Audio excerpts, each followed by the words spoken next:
G'day viewers, welcome to another super cool, super helpful repair video from the Goat Shed, located in Newcastle, New South Wales, Australia.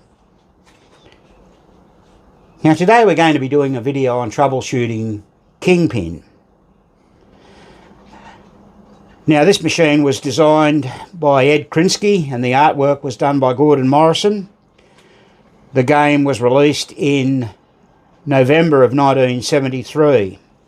There was also an add-a-ball game made of this called Pin-Up. This machine's number is 358, the game number. The machine that preceded this was Hot Shot, and succeeded it was Pro Pool. Now, today is Tuesday, the 25th of February 2025. It's 23 degrees Celsius outside, which is 73.4 degrees Fahrenheit. Now, just before we carry on with this video, we'd like to remind you at this point, would you please consider subscribing to our channel? Make sure you like our videos by giving us a thumbs up.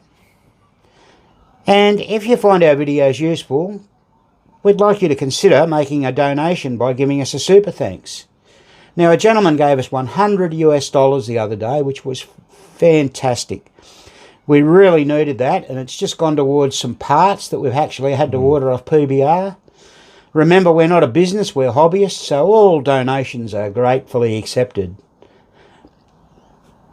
Anyone that gives us a donation might go in the draw to win a date with Skanky and Spanky. How would that be? That'd be wonderful. I think not. Anyway, let's get on with this. So what we're going to do, we've gone over everything as usual, and now we've put it back together, put the Playfield back in the machine. The flippers aren't ready to go. They're in the machine, but they're not working. There's no chimes in there.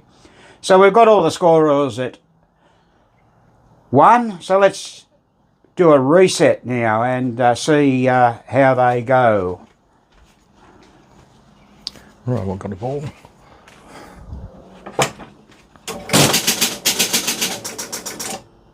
Right, now the first thing we notice, the ball hasn't kicked out.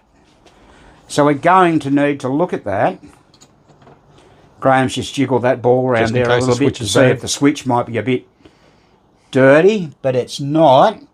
So that'll be the first thing we'll do, but let's just go around to the back and see do all the score reels work.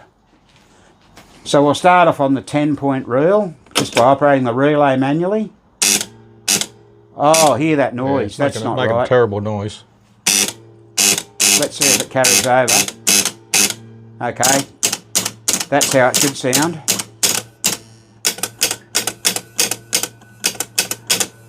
Right, now that noise is more likely than not the coil stop is indented in that reel. It could be that, or if at some point in time someone's cut the spring may be too heavy, but I put my money on that coil stop. So I'll have to pull that score reel apart and have a look at that. Now, one other thing that we did notice, we've got the door open at the moment, and when we closed the door, or we lifted the Playfield up and down, something very strange was happening. Now, we'll emulate that now and show you what was happening. You just have to listen carefully. So it started a new game. See, it started the game all on its own. He didn't push the button. And the drop target is thumping and there was a relays clicking. So what the problem turned out to be there was it's the wire off the coin lockout relay. Coin lockout relay has come off. So it's been disconnected at some stage for some reason. I think the reason is because this is burnt out. You can just see that it's had it. So it's this wire here, and what it was doing, it was touching ground.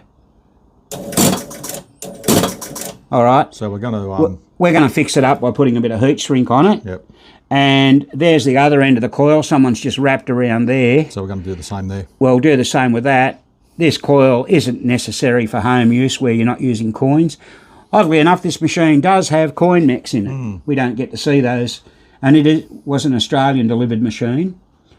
So Well, that's because the operator gave it to the guy that owns it now. That's correct, yeah. Yeah, we mentioned that in the video about... This is the one we did the video on the drop targets. Here's the drop targets all back in the machine. All working good. There they are. They cleaned up pretty good too. Yeah, so they did come up well. What was it? It was... Was the fifth one in from the right? Fifth one in from the right was the one playing up, so it was that one, almost in the middle. Is that it? 1, 2, 3. Yep. Yeah, that's the one, yeah. All right, so we've re-rubbered the machine. We've just still got a little bit of stuff to do on the playfield. We've got to tighten up the flippers yet and adjust them. Yeah, that's all got to be done. A few light globes and what we're going to do now, we're going to heat shrink that before it causes us any problems. And we'll also repair the... the relay, their score roll. Yeah. So let's just check. What do we got here? We haven't run over the trough yet. Oh yeah, we haven't run over the trough. We just did then, did we? It looks like first ball light's out. Yeah, first ball and play light might be out. That's working. Got a light not working there. No, it alternates, Kim. Yeah, I know, but it's not working. Oh, okay. That's working.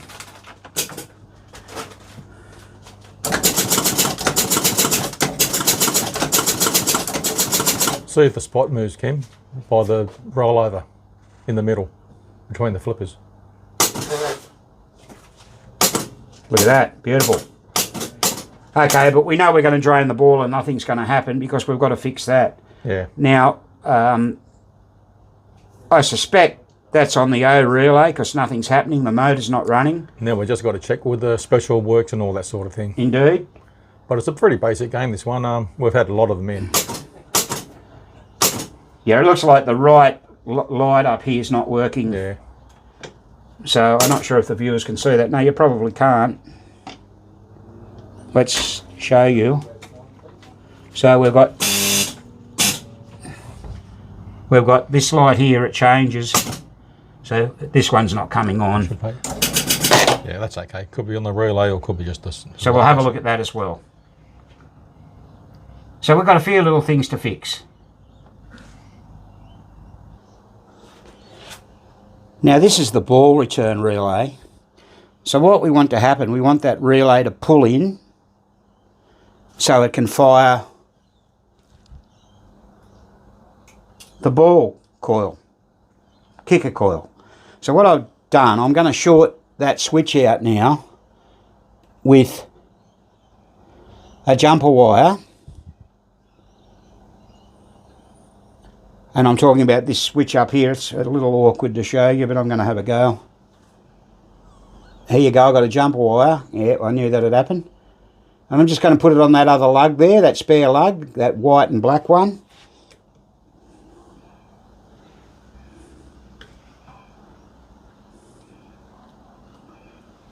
Now let's keep our eye on this relay here when I do that. That pulled in. Now that tells me something. That tells me that relay's working and pulling in, but what's not happening is the motor isn't running. Now let me spin the motor manually for you.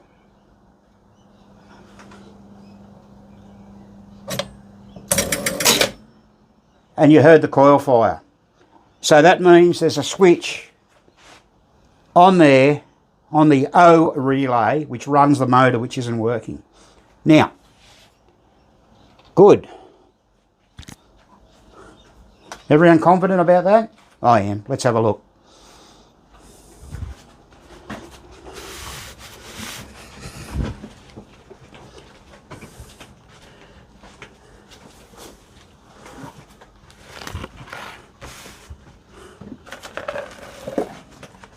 On your Gottlieb schematics, there's a part of the schematic that shows you what switches run the motor. And this is it just here. I've just got to find my pointer. So on your schematic, normally down below here, you always find the symbol for the motor. This is it here, and it says M for motor. Now if you come across, we've got A, B, C, E, O, S, W and motor 1C. They all run that motor. So O is the one we're interested in. And we're looking for a yellow minus red wire along with a red plus white wire that completes that circuit. So we'll go ahead and check that switch and give it a clean and make sure it's probably not touching just good enough. And as you saw, once we spin the motor, that will work. Okay, we've gone ahead and had a look at this, and what we discovered was the wire on the O relay, that was the yellow red wire we were talking about earlier on. It had actually come off the lug, or it was barely hanging on and wasn't allowing the current to flow through. So we've re-soldered that on, and that's fine. But probably to expand on that, we discovered that the motor wouldn't run. The relay was pulling in and the motor wouldn't run. Let's talk about that and show you what we're talking about. So you have your ball return coil here, comes across, goes through the O relay down here and all the way across there to a normally open switch on motor 1C. Now, the giveaway here is the fact that on that ball return coil, a switch on O has to be closed before it can even operate. So you'll remember that the O relay was pulling in, and then when we manually spun the motor, the coil would fire. So let's look at that part of the schematic now to see what was actually happening. Here's the O relay here, and let's have a look and see how that's supposed to work. So we have a normally closed switch here on the E relay, which has to be closed, a normally closed switch on the A relay, one on the S, one on 2B, one on 1C, and the ball return switch, which is the switch where the ball sits in. Now also you'll notice that we come across and there's a path going down here which has a switch on the O relay. That indicates that that's the hold on switch for that O relay. The O relay must stay engaged for a 120-degree cycle of the score motor. Now, the way it achieves that is through a hold-on circuit, and this is actually the hold-on circuit here. When the O relay pulls in, it will pull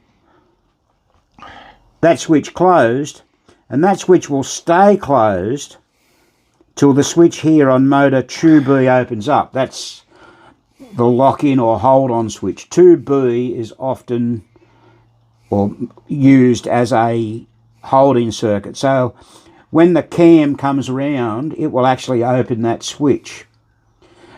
And hence that's why when I manually, when that O relay was pulled in and nothing would happen, I manually turned the motor.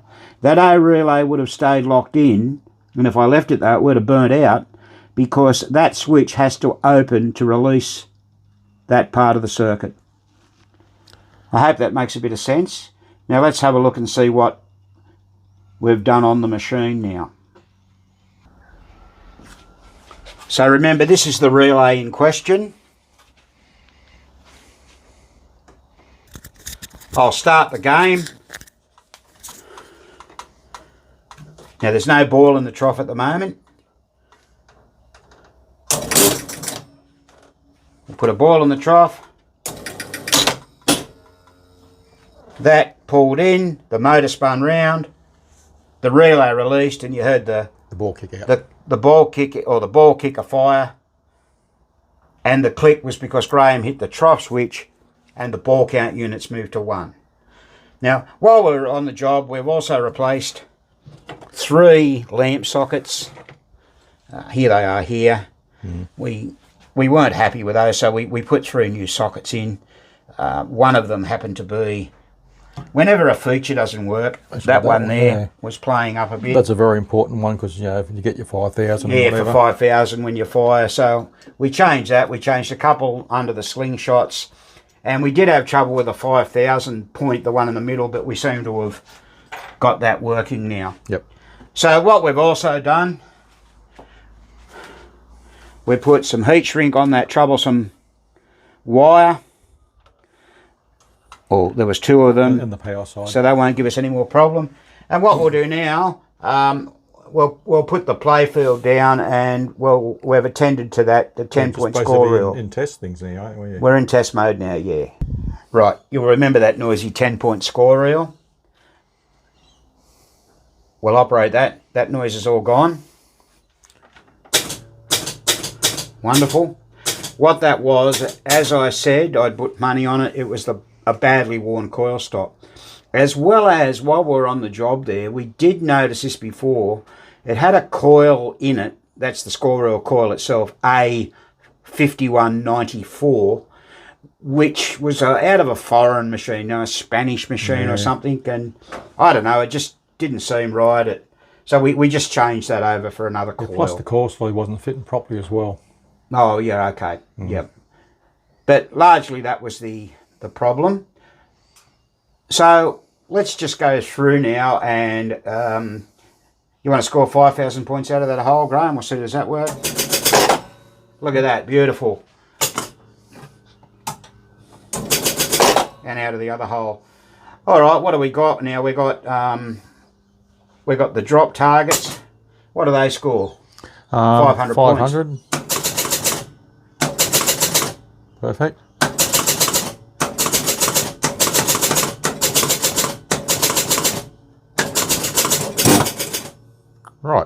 Right, now...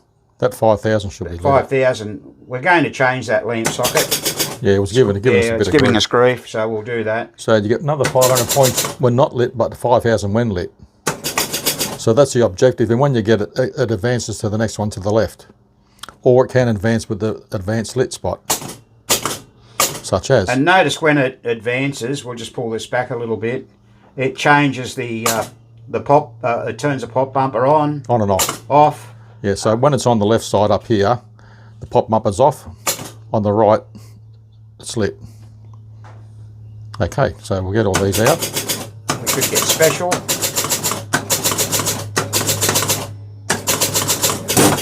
Up come those targets, and there it is. It's on that fifth one too, Graham. Yep. Now, just before we do that, we should be able to hit that because that's lit. Yep. And guess what we should see? And we can hear it too. Gee, that's a good knocker. It's a good knocker. We've got a replay. It's a great game for just getting free games after free game on the top targets there. It's brilliant.